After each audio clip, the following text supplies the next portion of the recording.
Well, thank you very much, Bill, and honor for me to be here for my final time as mayor. It's really been one of the pleasures of the job to be able to come and have a captive audience of about 1,600 people that you can say just about anything you want to. So this has really been a lot of fun over the years. We've had such tremendous speakers. I want to give a special welcome to Daniel Pink, who's the latest in a long line of really outstanding guests that AEDC has brought to speak to us. So appreciate, again, being able to share a table with our distinguished guest, and again, warm welcome to you. I say warm, you know, in the esoteric sense, because I think it's about 5 degrees outside and probably a little cooler than Washington, D.C. today.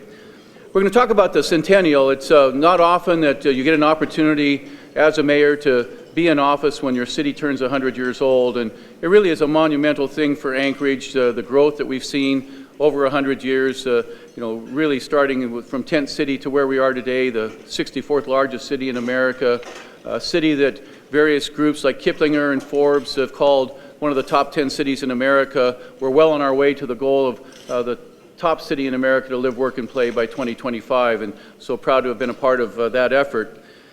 A couple of things. Last year I talked about you'd probably just received your green cards but with your property assessment on it, and I was able to explain to folks just exactly how your property assessment is determined, what a mill rate is, and I was amazed how many people came up to me afterwards and basically had never known what a mill rate was or how it applied to your property, so hopefully that was informative for you. This year the assessor has helped me out again with looking at some of the comparisons over 100 years, and you know, on July 9th, 1915, we had the land auction that started Anchorage. And at that time in 1915, there were 655 Anchorage lots, total value of about $150,000. Today in 2015, there's 97,000 lots in Anchorage, totaling almost $35 billion in valuation. So what an amazing change from 100 years ago. One of the things that I find really interesting that the assessor presented as well in his latest briefing to me was how we've been resilient in terms of the economy when oil prices have dropped over the last 15 years or so.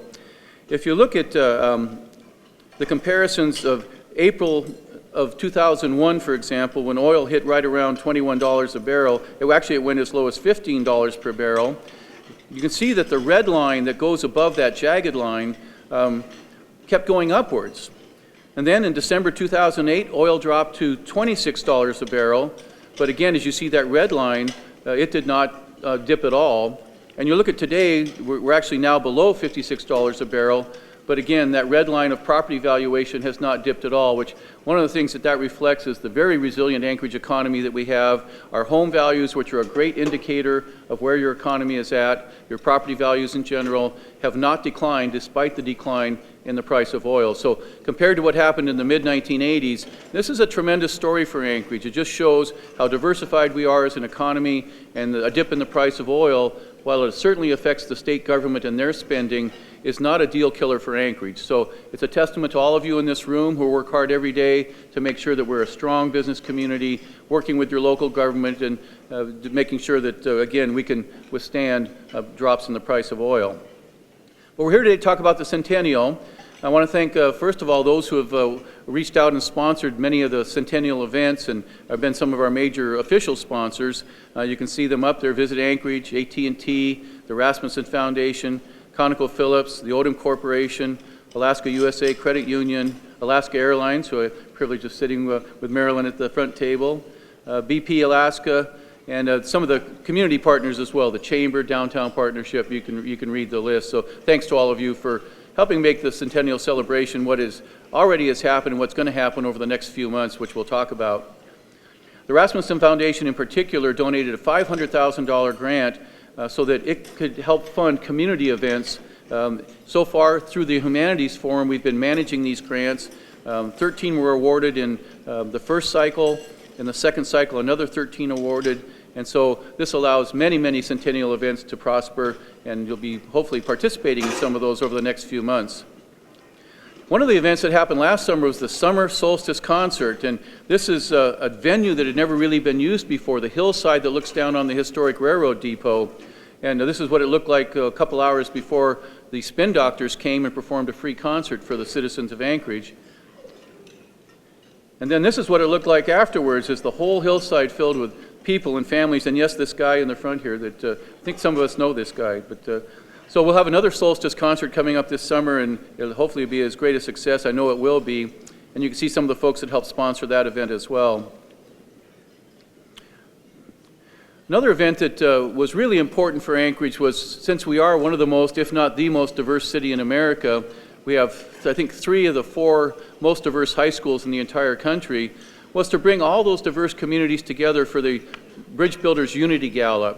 And this was a tremendous success. We were able to really heighten just the important cultures that exist in our community, have a chance for various entertainments, various foods and cultural and social celebrations with the Unity Gala. So again, another great success for the Centennial. We have art competitions going on. We had basically 3 categories. We had the Mayor's Choice, which is the one you see on the screen.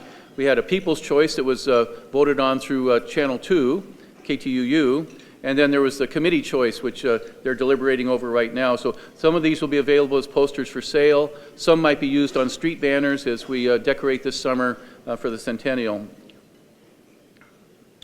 Can't have an event without official Centennial merchandise. We've got a whole line of wonderful merchandise items. These are great gifts. They're great for yourself to own. I remember when I ran the Arctic Winter Games in 1996, literally for the next 15 years, all my clothing was Arctic Winter Game clothing. I can finally start replacing that now with Centennial wear. And you can, in the lobby, we have a booth out there where you can actually pre-order any of the merchandise items. And so it's, again, great gifts, a whole variety of different items. They're on sale at stores throughout the community as well. We've got things available at Walmart, Fred Meyer, Cars Safeway, other major retailers. So you can participate and help out the Centennial by buying merchandise. We hope you will. There's a lot of signature events coming up over the next several months. I'm not going to try and read all of these, but you can go to AnchoageCentennial.org and you can get a month-by-month listing of the upcoming events. And again, there's just a tremendous amount of really fun things. For example, in March, the Gomez Foundation is helping to sponsor a pond hockey tournament. You know, in the old days, that's how we played hockey in Anchorage. It was out on the lakes and the ponds, and it's going to have multiple sheets of ice, so there'll be literally a dozen games going at once, and it's really be a lot of fun. Continuing through May, continuing through June, again, just a whole variety of different events. One of the major partners in our events is the museum. And the Anchorage Museum at Rasmussen Center has already done an exhibit on the Dena'ina people, the original people of this area. They've got exhibits coming up on Captain Cook and his voyages throughout this area. There's things on the history of baseball. They've had a history of flight. Just many, many museum exhibits, and so we hope you'll take the opportunity to visit the museum. These are really world-class exhibits they're putting on. And again, all the way through July, we'll kind of recreate the tent city and the land auction that happened in July of 1915. So again, AnchoageCentennial.org, get a full listing of all the events. And then we have 3 legacy projects that these will be the lasting items that, you know, beyond the celebrations, beyond the singular events. We have an official Centennial legacy book. It's called From the Shores of Ship Creek by Charles Wolforth, published by Todd Communications. These are also available for pre-order now. The book should be available in the spring. I think we're looking at April or May when the book will actually arrive from the printer. So Charles has done a tremendous job chronicling the history of Anchorage. I've had a chance to pre-read it. It's really good. We also have a Centennial Legacy interactive website, and we hope you'll participate in this particularly because it's an opportunity for us to really chronicle the personal history of Anchorage through sharing your historic photos. You have a roll call section where you can actually share your story of your relationship with Anchorage, why you came, and we have already participants from many decades ago, and also people that just arrived and what's their impression of Anchorage today. So please take advantage of getting on board with either your photos or your personal story. Finally, the official Centennial Legacy film called Anchorage Is. Now this is something that is just tremendous. They've had one showing already at the PAC. It's been produced by our local Todd Hardesty and John Larson. And John Larson is now, of course, many of you know him from Dateline, where he's been an Emmy Award-winning, Peabody Award-winning journalist for Dateline. He came back and helped us co-produce this movie. It is tremendous. In fact, I'm going to show you a little trailer of it right now so you can just get a taste. It will be showing at the Beartooth Theater March 20th through 22nd. Great place to take the family and see this incredible film that's been made, and you can obviously have a pizza and sit down and enjoy it as well. And we're looking at hopefully having it broadcast in April timeframe, so we're working out details on that, but in the meantime, enjoy the trailer.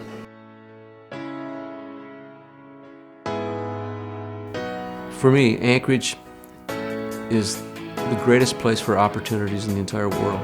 It's a fabulous place in terms of culture, in terms of environment, in terms of being close to the rest of Alaska, and I think Anchorage is going to have a great future, continue to be a wonderful place to live in. It was an unprecedented act in American history for the U.S. government to actually step in and build the railroad and then operate it was a step never taken before in U.S. history and never since. This was the only time. In Anchorage, all the streets were straight and wide. And unlike every other town in Alaska, because most towns in Alaska, the streets were narrow and crooked as anything.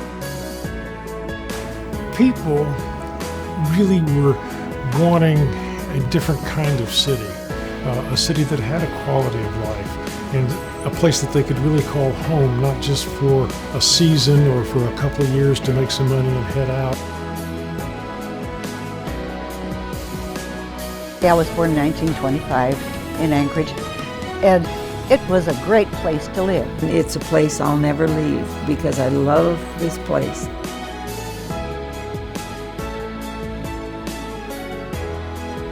But you've got to look at Anchorage just with those eyes of the size of the mountains that we have.